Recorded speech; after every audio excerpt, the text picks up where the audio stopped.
Hello,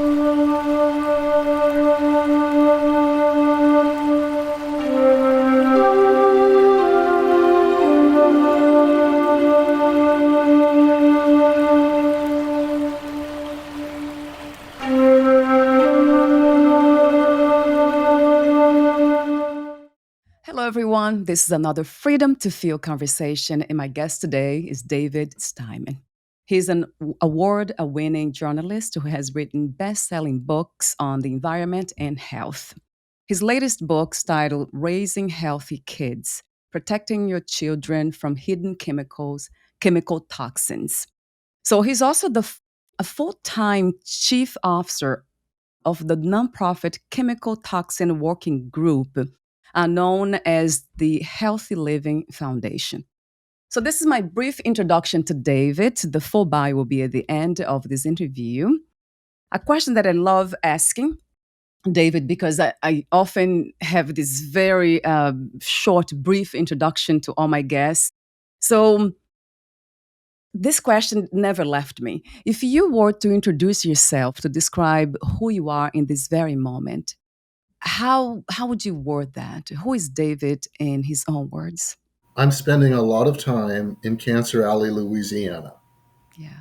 and my life has become Cancer Alley, Louisiana, because that's ground zero for the environmental justice, climate change, anti-toxic and anti-plastic movements. Yeah. And it's really enveloped my life. So I would describe myself as someone spending a lot of time there. Yes, that's interesting to hear. It's almost like that shows the level of commitment to what seems to be a purpose, the purpose of your life, or the mission for your life.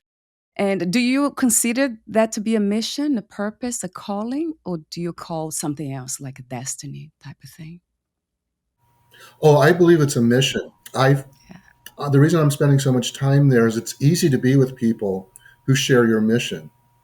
Like if you and I are talking about the anti-toxic movement and being healthy, that's something that bridges us. Yeah. In the case of Cancer Alley, when I wrote Raising Healthy Kids, Protecting Your Children from Hidden Chemical Toxins, I wanted to be sure that everything I recommended could be done by anyone on any budget. Yes. And Cancer Alley is an impoverished area between New Orleans and Baton Rouge to the north, about 85 miles of river with 150 to 200 chemical plants. And I wanted to be sure that everything I said in Raising Healthy Kids could be used there to help people protect themselves and then empower themselves to. They're doing a lot there now, Yeah. but you got to stay healthy and make the connection between your shopping choices and the consequences of those choices. And that's a really important educational aspect of what we're doing in Cancer Alley now with the non-profit groups there. Yeah. What inspired you to be doing what you're doing these days, David? What was the very beginning of this journey? So I grew up in California, and I grew up like a lot of kids around the Santa Monica Bay fishing. I was really into it. All my friends were into it. We Yeah. loved fishing. We'd go out on party boats and catch bonito and barracuda and halibut. Little did we know that the Montrose Chemical Company in South Central Los Angeles was manufacturing DDT, which is a pesticide that's been banned. But at that time, they were taking their waste sludge, which was DDT tainted, and barging it into the Santa Monica Bay in an area called the Catalina Channel Right. and dumping it into the ocean, thinking that if it diluted, that would be safe. Well, it didn't dilute, it concentrated into the food web. And I got poisoned, and a lot of us were poisoned. But the thing is, Yeah. I was an investigative reporter at the LA Weekly, and there were dolphins dying from these chemical exposures too, and they had begun washing up on shore.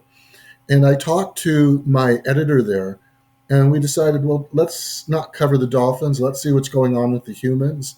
Yeah. And he asked me to see if I could get the blood samples from people who are eating locally caught fish. and compare them to people who weren't eating locally caught fish and see if there was a difference in the DDT or another chemical called PCB that was also being emptied into the bay. I ended up doing that study with a doctor, marine biologist, and marine toxicologist, and we ended up testifying before Congress that people eating the locally caught fish were getting poisoned with DDT and PCBs. And I met a lot of people during that study who were sick. And as I reflect on it, they were sick and they had the symptoms. We were just learning what they were at the time. But the bay became classified as a Superfund site. And I was one of the people, I had volunteered my own blood among the 30 or 40 people. And I had very high levels of the pesticide and industrial chemical in my blood too, which is when I realized what I'm eating is killing me. And so I kind of got aware of it, Valerie. I got aware of it. And it caused a lot of interest in the press and the media and a lot of criticism too. People would say, well, it's not just the fish. What about my hamburger or the cheese or the lettuce, Right. And they had a point too. And that's how I got into knowing about the entire food supply. But initially it began with my own poisoning, as it often does for activists who are part of the anti-toxic movement. Wow. You said something interesting about the making the ocean a waste space. These companies have done that. Was that unintentional? Did they actually do that in a naive kind of way, thinking that will be diluted, as you said, it would just dissolve and disappear, or they actually knew somehow? Oh, it was evil. Yeah, It was evil. This is all evil. yeah, What's going on in Cancer Alley, what went on in the Santa Monica Bay. These companies know what they've got. They know how toxic that stuff is. yeah. This stuff was already banned, but they had been allowed to continue to make it in California for export. So they knew that it was, see, this chemical, it acts like the female hormone estrogen. When it gets into the human body, it's like a little sex hormone. But it also causes cancer and it causes lots of other endocrine disruption. And they knew this back in the 40s because initially when DDT was being used, as an as a pesticide, and they sprayed it around laboratory animals, the female laboratory animals went into estrus. Yeah. It was very estrogenic stuff. So we've known this for a long time. Industry keeps us from knowing it. Industry preys on our being isolated. That's why it's so important for everyone to tell their story. And why in Raising Healthy Kids, the book is really just story after story of parents who have learned lessons, but you learn a lot of what you need to know now to protect yourself in how these parents relate their stories and what they went through. Right. Yeah. I mean, again, I want to thank you again for what you're doing because it has created awareness here with me. And I'm in touch with a lot of people and I read a lot, but I didn't know some of the things that you mentioned in the book. So and I know it's for everyone, right, David? Not just for parents. So I'm not dog mom, so I'm always protecting my dog too. Oh yeah. The thing people need to be a little more aware of is nature nurture. Yeah. And when we take, first of all, the book is for adults. And the same things that apply, like PCBs are bad for the embryo. Well, you know what? When you're 50 and 60, if you're still eating a diet in PCBs, they're going to harm your memory. Right. So that whatever we learn from our children apply to us as parents and grandparents. But also, the thing about taking care of your kids and others is you end up taking care of yourself. Right. It's nature and nurture. So you can't just do Raising Healthy Kids and become a black belt in protecting your kids in the chemical toxin jungle without protecting yourself and becoming an inspiration to your kids. And these are really important things today for this society because really there are not enough people who know about the consequences of their shopping choices. And I try to show you the faces of people. Yeah. Just to give you an example, a lot of people will buy neoprene koozies to keep their soft drinks cool or their beer cool. But I went to the plant where that neoprene is being made. It's right next to an elementary school in Cancer Alley. That's where it's being made. Those kids are getting exposed to so much of this carcinogen, it's not safe for them. So my feeling is I don't want to be part of that. So as much as possible, I know the neoprene isn't good for me, but I find substitutes, and you can do that. You can find them for cooling your beverages, or if you're buying a wetsuit, say you're a surfer, you don't have to buy a neoprene wetsuit anymore. Patagonia and other companies are offering wetsuits made from alternatives because they realize now it's really hurting people in this country, our neighbors. So, people need to really make that connection. They go from the personal, taking care of yourself, but once you start getting these ideas in your head, Yeah. they blossom into things like, oh, we can take care of a lot of other people too. And I really want people to see the real life miracles of when you care, what happens to other communities. And that's in the book too. Yes. Yeah. You're covering all aspects of being healthy. So, yeah, from the perspective of an activist. Oh, I just love everything that you're doing. And I wish somebody like you would be running for presidency of this country. That would have been amazing, right? Just kind of imagining this here. Somebody who's very conscious about health and wellness and, caring for one another from the environment. We don't hear this conversation within the political world. Well, we don't, we talk a lot about societal dysfunction Yeah. in the political world and we comment on it. But one of the base roots of why there is greater societal dysfunction today than ever before is the neurobiology of our own children is changing, and it's causing societal ripples that people just aren't adapting to. And I can give you an example. Yes. Yeah. Um, One of the biggest wedge issues today that politicians use to divide us, for example, is transgender trans rights. Yeah. And you know, as I share in the book, all of us are having our brains modified by these estrogen mimics, endocrine disrupting chemicals, and everything. We're all being impacted by it, and everyone in a slightly different way. The brain is not monolithic; it's kind of a mosaic, but it develops under the influence of the sex hormones. Right. And people don't realize that it's not only the genitalia that need the sex hormones to differentiate and become male or female, but it's also the human brain differentiates and becomes either male or female. And these two organs develop at different times during pregnancy. But if mom is exposed to a terrific amount of these estrogen mimics during a time when her a fetus or embryo is actually it'd be the embryo at this point is their brain is developing, the brain can develop in a different way than the genitalia.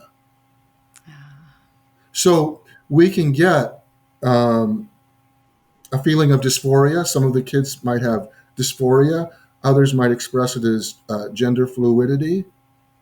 But one thing we know is that when we poll kids today, the number of kids identifying as LGBTQ plus is huge and increasing all the time. Now, we can put all the clues together and realize what's happening because at the same time, we know that boys' sperm counts are going way down. ah, We're suffering an infertility crisis. And in my work as the chief officer at the Healthy Living Foundation, we've actually sued companies and won cases where they were putting reproductive toxins into their cooking oil, vegetable oil. And wow. they were harming men from having families, families from having families because they were harming men's sperm. But the, so we're changing all of society at a very root level. And that's why there's more societal dysfunction. It's why people feel like their values are being washed away because biology is taking over. Right. And if more and more human beings are being slightly feminized by all of these estrogen exposures, and we have studies that show changes in gender behavior, we see that there are root causes for changes in society. It's not just that, it's also cognitive loss. We worry about the most vulnerable kids losing IQ points from being exposed to heavy metals or pesticides in the womb. But it's not just the most vulnerable kids, it's every child. So a child may be developing normally and still lose 5 or 7 points. They'll still have a normal IQ, but they could have had a fantastic IQ. This is across all of society. And when societies are dumbed down, whether it's through chemicals or other influences, there more and more people tend to want to be autocratic because autocracy is a simpler answer than the complexities of democracy. So what's happening in the political world is definitely being influenced by the hidden chemical toxins, but the politicos really haven't made that connection yet. I wish they would, because there's a lot of shows there that people would be really interested in seeing this connection Right. and making their shopping dollars count. Because that's how we move markets, is through our choices, our shopping choices. It doesn't come from the government down, it comes from the grassroots up. Yes, yes. Education, getting to know what's happening. Wow, I have heard this before about the fake estrogen. And what comes to mind immediately is the female. If the men are becoming more feminine in that sense, would that also mean that somehow they would become softer, gentler? I don't know. I hear about this movement in spirituality too, that something's happening, and there's this divine feminine kind of energy taking over. I'm wondering if that has something to do with this biological change. Yeah. So, in the myriad alterations that are occurring with these wild cards, some things that we may see some things that are good or just say, okay, that's great.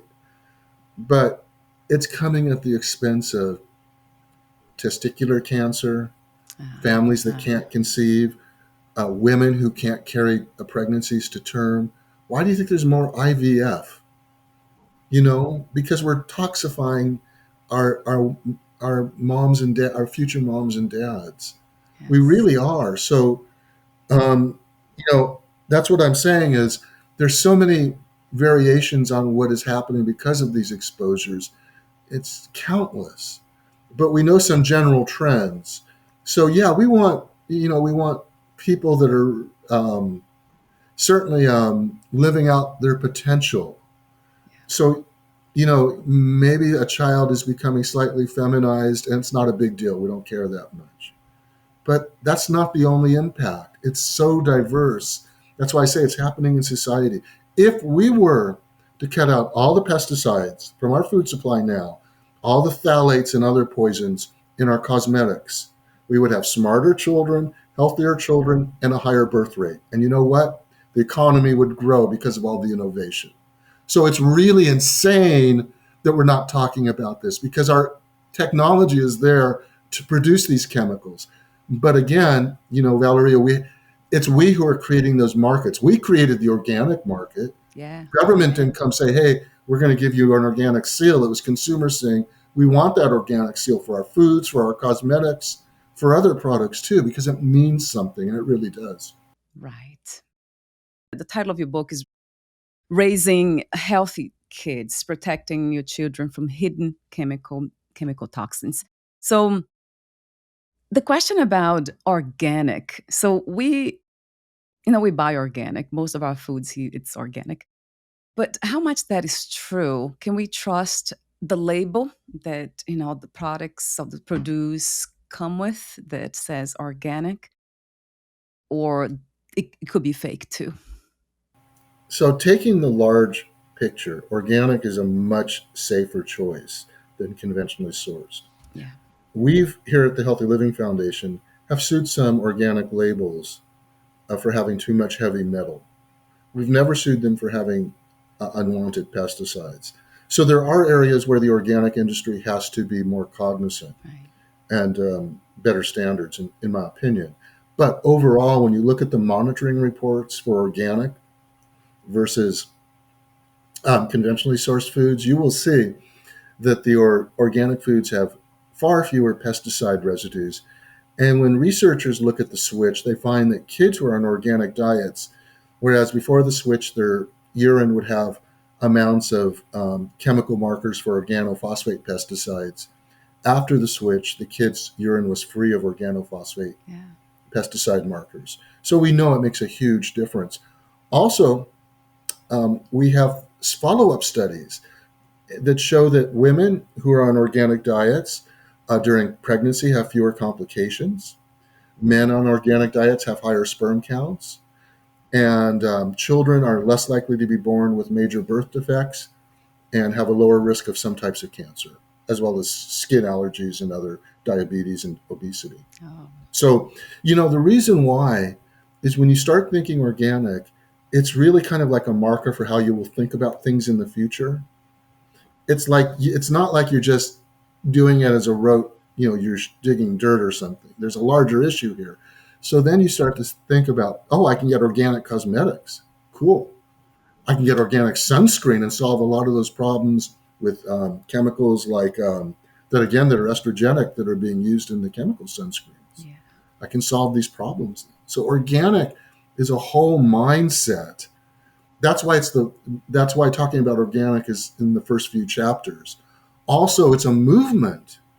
And if you read um, the first few chapters in the book, you know that I talk a lot about Salinas, California, and some miraculous things happening in this town because all of us in America are buying all these organic fruits and salad fixings, and a town is thriving. The agriculture is healthier. It's us who are doing it with them. So, again, it's this connectedness between communities all over the country when we're working together. Yeah. My main thing is spirituality in the sense of getting to know more of this, this biological bundle here, ball of something that we call human. That's my main interest. And I love the big picture of things. And one of the things that is being said when from my own experience too that I have realized through meditation is that everything is connected, is interconnected. So we are not really by doing something to harm ourselves or the other or the environment, we're just harming the entire being, which would be, the whole planet and humanity. So it's really beautiful to go back to those understandings, though. I think it's foundational, David, for some reason, spirituality. I didn't see that in your book. Maybe it's there somewhere. But do you have any spiritual, let's say, views of yourself and the world? So, chapter 15 in the book is called Deep Caring. Yeah, And I think that's kind of sums it up in it doesn't do, talk, talk, talk is talk, right. but Yes. the works is what walks, the works walk. So it tells, I share the story of families working together on their social issues. Yeah. And particularly in Pennsylvania, with all the fracking and plastic plants going on there too, that's another really vulnerable area where communities are being overrun by chemical toxicity. And there is so much spirituality within the environmental movement. What I like about it is it kind of cuts through all the outer appearances of this religion or that religion, that sect, this sect, Yeah. because really we're talking about kids, earth, our bodies, ourselves, and that unites us. So also, I have found that a lot of folks in the environmental, you know, particularly in Cancer Alley, where I've spent so much time working in St. James and St. John the Baptist parishes,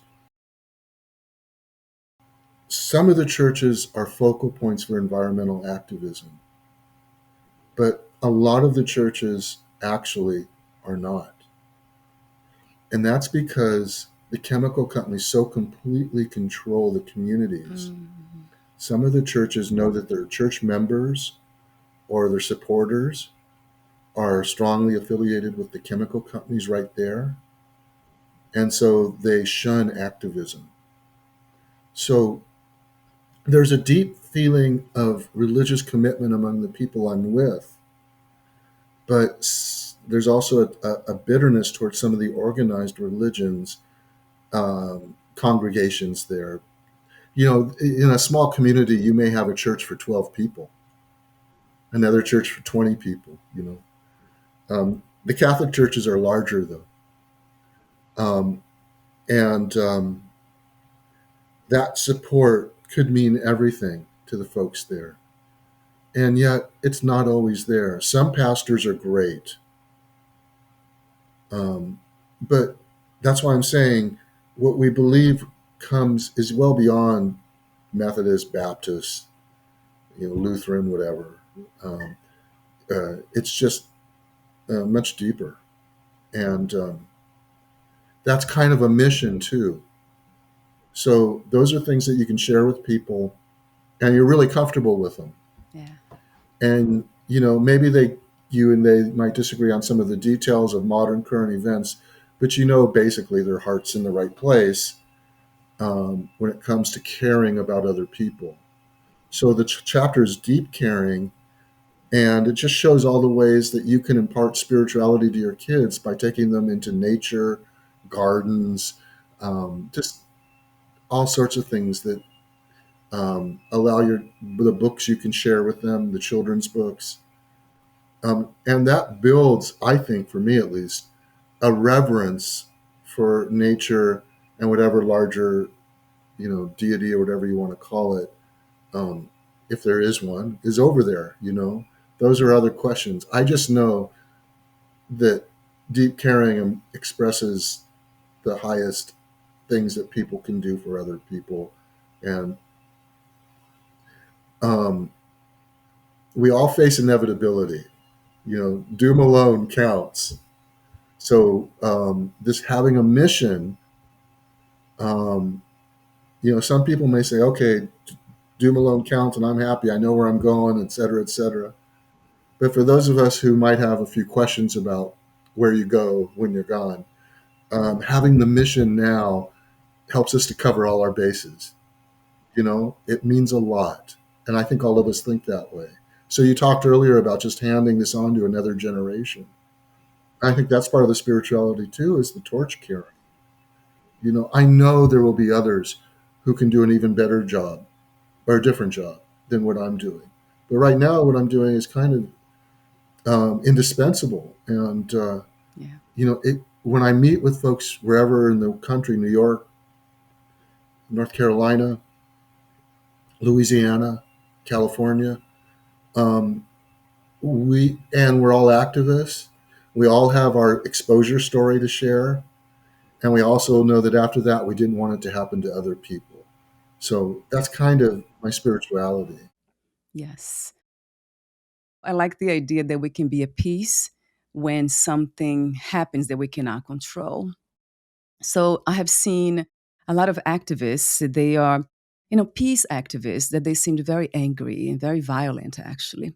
So that didn't really match, that there was this dissonance. It's just not, it didn't reflect, the, let's say, the goal of the action. Why would you be doing in a peace movement, but if you're not peace for yourself? I think it starts always with us. It's not just being the message or even the action, the message in action, but just being the message himself or herself. I don't know if that makes sense to you, David. Oh yeah, you want a revolution, but when you do this kind of stuff, I'm not going to join that one. Yeah, You know, yes. I'm not going to join. I think the best movements try to reach a deeper level of understanding for all people. I've been very moved by Martin Luther King, for example, Martin Luther King Jr., and I felt that his everything he wrote was about the human soul on a deeper level. That he understood that what was good um, for African Americans would also be good for all Americans.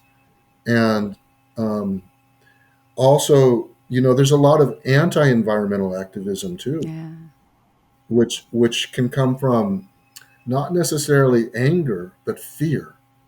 I think fear is one of the biggest things. Like we're trying to stop the Formosa Chemical Company from putting in a plastic plant in St. James Parish. It will be stopped. Um, but people in Louisiana, for example, I have known. they're fearful that if they're tough with the chemical industry, that industry is going to go someplace else. And that's such an unfounded belief. Valerie, where are they going to go?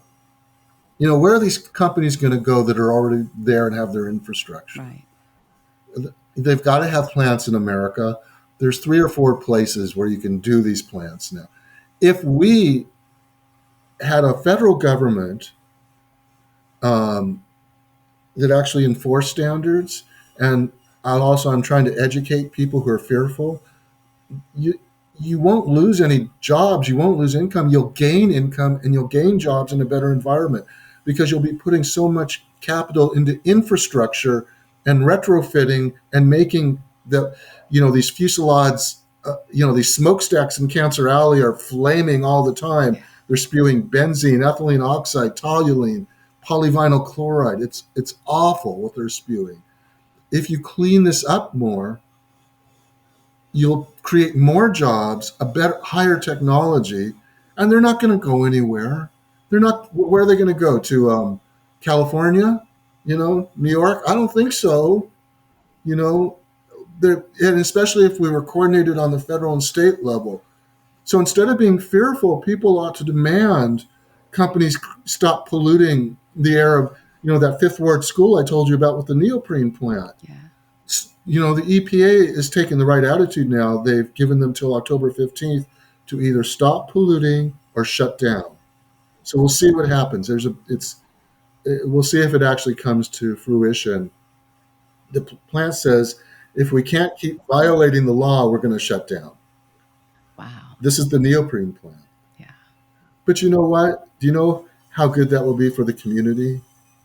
They're not going to lose jobs. They're going to get a cleaner air supply. And people there are dropping like flies. So there's anger. I get it. There's anger, but there's also fear when people think things are going to happen that really aren't. Yes. Yes. See, that's another level of education, another form of education, right? The psychological, emotional level, fear. Yeah, that's a big one, huge one. And I'm glad you're very much aware of that and addressing that as well, all aspects of this movement. I think it's just the biggest thing stopping a real renaissance in regulating our chemical exposures, getting rid of them. Yes. You know, um, Another example is we have forever chemicals or everywhere chemicals in our tap water. And I talk about it. You got to filter your tap water. You don't test, just filter. And I show you how in the book. But, the EPA has now set standards for monitoring for about 8 of the chemicals of these PFAS or forever chemicals, which are used for in stain resistant materials, water resistant materials. You can find them in school uniforms, fast food packaging. They've set monitoring standards for 8 when there are about 3,000 or more of these chemicals now in use. In addition, they haven't banned a single one. They're allowing them to be used. They're just saying, now we're going to watch. We're going to watch this disaster unfold. And I know so many people, Valeria, who have gotten cancer from these chemicals. It's like, um, how can you feel safe in a world where you don't know what to do, but you know about them? Yeah. You can do so much to reduce your exposure, and I show how. But the point is that people say, well, why aren't we regulating them? Um, the government is like, oh, if we regulate them and out of existence, what will we do? How will we fight fires? Well, you know what? Industry is so talented. We would stimulate much safer kinds of chemistry and practices. We're already learning how to make plastic from biofermentation without petrochemicals. There's a big plastic plant in the Nebraska, Iowa area that's making plastic out of corn. This is happening in Brazil too, Ah, or from other rain. Yeah, from corn in Brazil as well. yes. I heard that systems like this take a long time to change. They are very strong structures and they are not easily right changed. But I believe that if many of us, if we get together and if we kind of, I know activism, I never I never even conceived the idea of belonging to a group and being an activist of some sort of. But I do what I do already, eating organic and all this. I know this is helping, although I don't know any activists that I'm not part of any group. But I know there's a lot of people, but we are not organized in a way. We are not coming together. That might be the problem. If we come together, I think it will be much faster, the process of changing the structure, those norms. I was just going to say that's a huge and important point, but it's important. You know, we are part of the anti-toxic movement. You and I and anyone else who is doing this stuff. Right. But you know, we're also a really young movement. We didn't even have the movement at all until Rachel Carson published her book Silent Spring in 1962. We Ah, didn't know about carcinogens or parts per million until the 80s. We didn't have an organic label until the early 2000s, late 1990s. So this is such a young movement. We had to invent our own vocabulary. But now that it's there, it's kind of a really good movement because it just fills you with hope to know that your shopping choices really are helping your kids, yourself, and they're making such a big difference now all over society. We are the ones moving laws, and shopping choices are a big part of that. yes, yeah. And I have heard from somebody else, I think that I interviewed here, that if conventional food produce were to be eliminated, then most people would die of hunger because of the number of people we have on Earth. We actually do need this fast growing produce with the help of these chemicals. Is that something that is just a myth, an excuse? How do you see that? I have heard about that. Somehow, somewhere, somebody said that. Well, I mean, it's a false dilemma. Yeah. Um, conventional agriculture is like 90% of everything now. I think there's a little room to move into more organics without risking global famine. There are lots of things to learn though in organics. Being a being a gardener myself and uh, somewhat successful and somewhat unsuccessful, there's a lot to learn. And you can wake up one morning and have lost, half your squash plants to birds or some other pests. So it's a huge battle, and I give my props to all farmers, Yeah. for growing. It's a tough business, but that's not the trade-off that we need to make. As I said, it's 90% to 10% or worse when it comes to organics versus conventional. We're still so small; we need to keep growing, and so I don't believe in that dilemma. But what I do think, and that we know pretty clearly, is that um, the agricultural methods we are using now are poisoning us, our kids, and that's a huge risk, and we shouldn't be taking it. They found that kids in the Bronx, for example, who are eating conventionally sourced produce, their moms who were eating it and had the highest levels of organophosphate chemicals Uh, in their urine at the time of pregnancy, the ones with the highest normal amounts had kids with 5 to 7 points shaved off their IQ. So you got to ask, when they say we're moving too fast towards organics, really?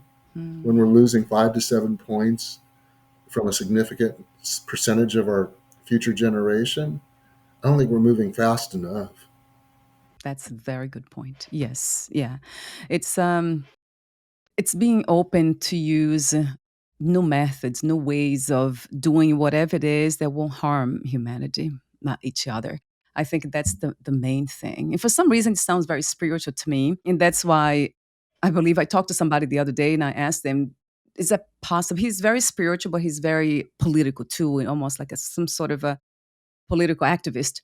And he talked to me about, I asked him the question about changing. Could these people change, the lawmakers and the leaders of this world, could they change somehow?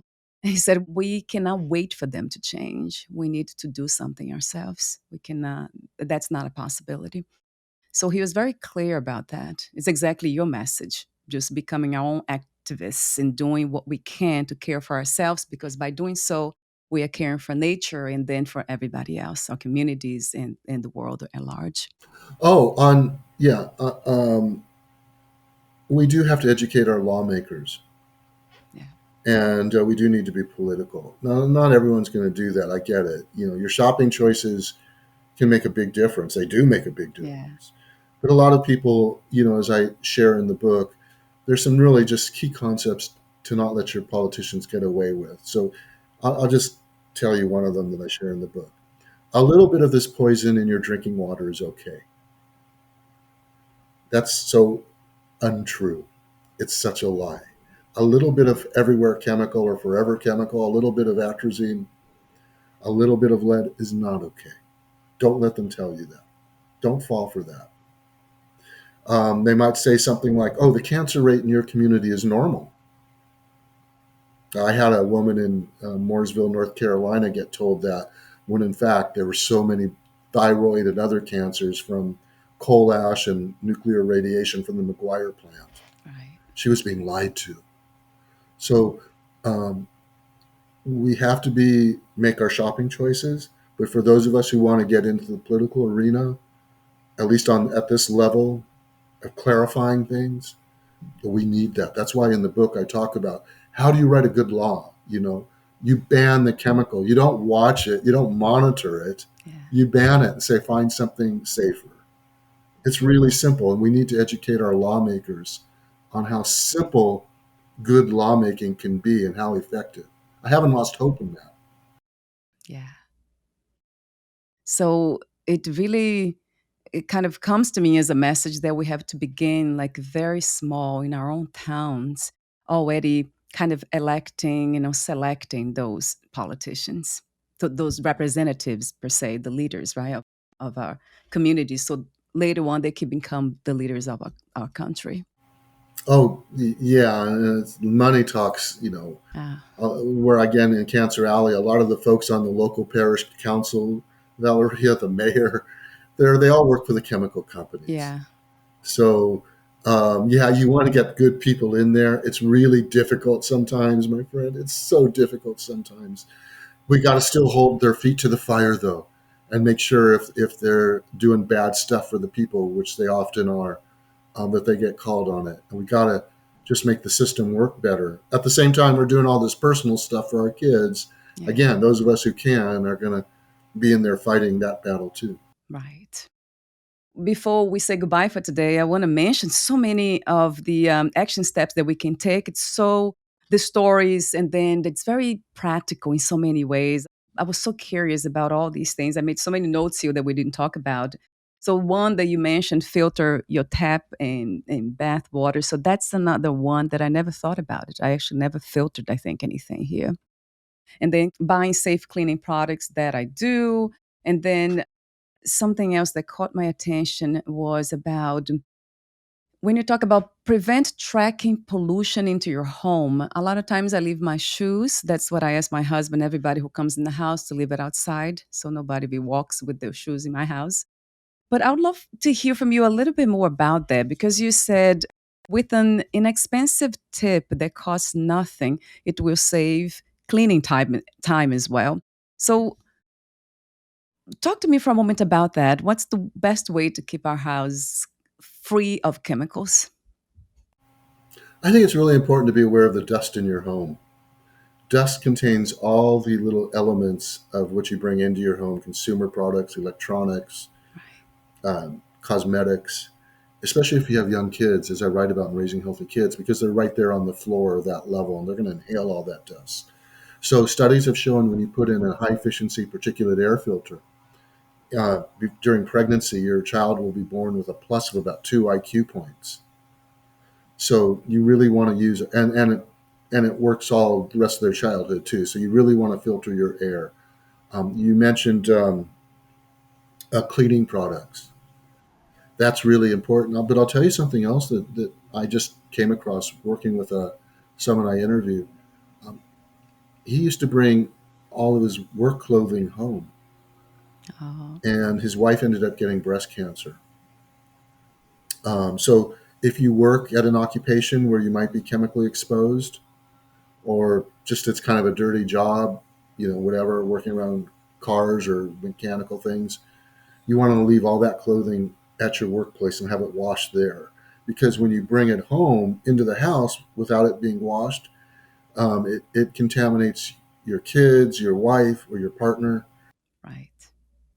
and anything else. So these are just things about keeping your home clean and free from hidden chemical toxins. They all add up. Oh, don't get a hardwood floor. Carpeting is a real little fuzz jungle for chemical toxins. I hate to say, but it really is. So hardwood, linoleum, other kinds of natural material floors are a safer bet. I love the how you outline everything so clearly, safe, unsafe, and then you have the veggies, the fruits. Gosh, even the fruit and vegetable juice, and then you talk about seafood, beef, eggs, dairy. Gosh, the list goes on. So many things. You have done an amazing work, David. That's a lot of work. I was just looking at it like, that's the level of commitment. Thank you so much. That's the level of caring, really. Like you said, that's very highly spiritual. So thank you so much for being you. It's such a beautiful thing to see in this reality. Thank you. Really beautiful. Thank you. So before we say goodbye, I want to mention that you have written other books: Diet for the Poisoned Planet, The Safe Shopper's Bible, the Breast Cancer Prevention Program, Safe Trip to Eden, 10 Steps to Save Planet Earth from the Global Warming Meltdown, and other books. That's just some of the titles. Your websites are davidwilliamsteinman.com, healthylivingmagazine.us. So I'll have those links on the podcast notes as well. Is there anything that you left unsaid, David? I hope people feel empowered. There's so much you can do, and it's just, it will save your life or your kid's life, improve your health when you read Raising Healthy Kids. So I just hope people read it and become a little more educated so they can protect themselves and help everyone around them. Yes, yeah. What a beautiful mission again. Thank you so much for your presence in our world. And take good care, and we'll talk soon. We'll be in touch again. Bye for Thank you. now, David.